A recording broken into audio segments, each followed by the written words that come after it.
Good morning everyone, কেমন আছেন সবাই? আশা করি সবাই খুব ভালো আছেন। তো চলে এসেছে একটা নতুন ভিডিও নিয়ে। আজকে ওয়েদারটাও বেশ ভালো। এই উঠে গেছি অনেকক্ষণ, ল্যাদ খাচ্ছিলাম জাস্ট। তো উঠলাম, উঠে বাসন কোসন মেজে স্লাব পরিষ্কার করে এই চা নিয়ে বসেছি। তো তাই ভাবলাম যে ব্লগটা শুরু করি, অনেকদিন আমার ব্লগ দেওয়া হয়নি। তো শুরু করলাম ভিডিওটা। ঝুমের তো পরীক্ষা শেষ, ঝুম এখন ফোন নিয়ে খুব ব্যস্ত। ওই আর কি আর করবে, কোথাও তো বেরায় না, ওই ফোন নিয়েই সব।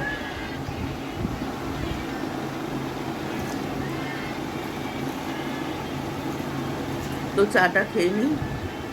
চা, থাইরয়েডের ওষুধের খেতে খেতে ভুলে গেলাম। এক সেকেন্ড, আমি চাটা খেয়ে কথা বলছি। ভিডিও করবো এই চক করে ওষুধটা খেতেই আজকে ভুলে গেলাম। কোনো ব্যাপার না, আমার কালকে খেয়ে নেবো। একদিন উচিত না স্কিপ করা, কিন্তু হয়ে গেল, ভুল করে চাটা খেয়ে ফেললাম। তো আজকে আমাদের রিঙ্কু, মানে আমাদের ভাইয়ের বইয়ের জন্মদিন। আমি জানিও আমার ভিডিও দেখে।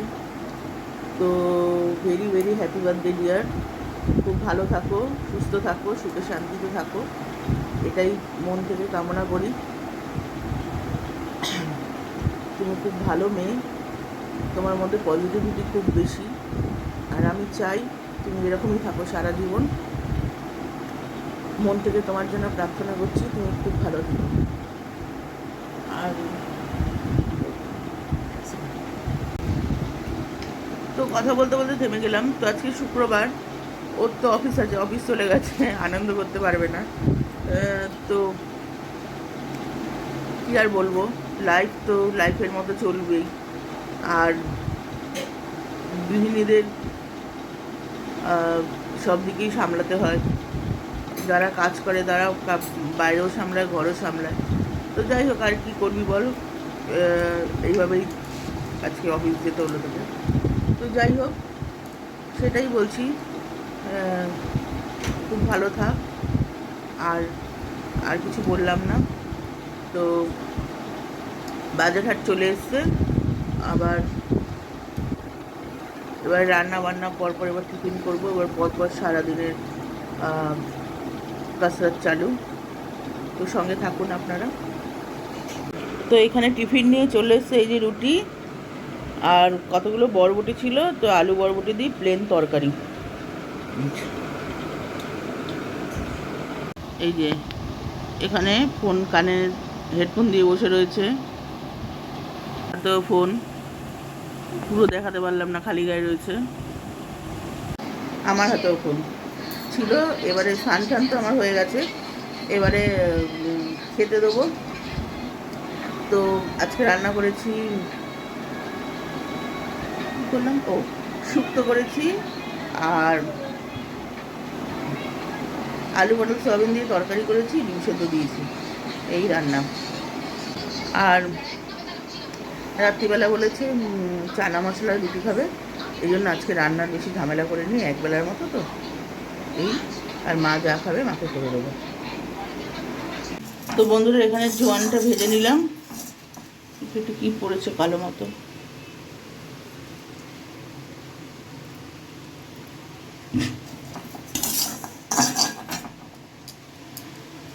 বাইরের অবস্থা দেখুন, পড়েই চলেছে, বৃষ্টি পড়েই চলেছে। তো বন্ধুরা, খাওয়া দাওয়া তো কমপ্লিট হয়ে গেল। এই জোয়ানটা শেষ হয়ে গেছিলো, জোয়ানটা ভেজে নিলাম। এবার শোবো, বাসন কোসনও মেজে রেখেছি, একটু গিয়ে বিশ্রাম করবো, আবার উঠে বিকেলে রান্না আছে। তো বন্ধুরা, কাজকর্ম, রান্নার ঘরের সব রেডি করে রেখেছি, একটু পরে গিয়ে বসাবো। মশলা করা হয়ে গেছে, আটা বাটা মাখা হয়ে গেছে। তো কিছু শুনলে, ভালো কিছু শুনলে আপনাদের সঙ্গে যেরকম শেয়ার করি, আগেও অনেক কিছু শেয়ার করেছি, আজকেও তাই করবো। শ্রীকৃষ্ণ কথা। রুক্মিণী দেবী শ্রীকৃষ্ণকে জিজ্ঞাসা করেছেন যে সবাই সবাই এক সেকেন্ড।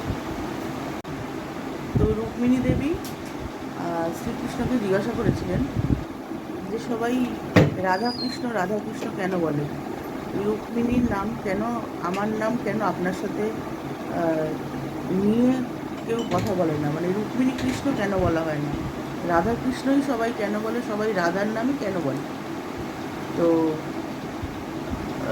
তাহলে এবার শ্রীকৃষ্ণ বলেছেন রাধা নিঃস্বার্থ প্রেম করেন আমাকে, তার জন্য।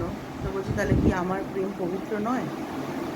তো তখন শ্রীকৃষ্ণ কী করেছেন, ওনার তো লীলা উনি জানেন, উনিই পারেন লীলা অনেক করতে। তো উনি কী করেছেন, কী হয়েছে, তো উনি কী করেছেন, অসুস্থতার নাম করে শুয়ে পড়েছেন। এবার এসছে কী বলে,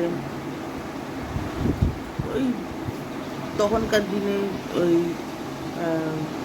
সাধু ঋষিরা যারা আর কি দেখতেন যে কী করে সুস্থ হবে, কিছুতেই সুস্থ হচ্ছেন না, তখন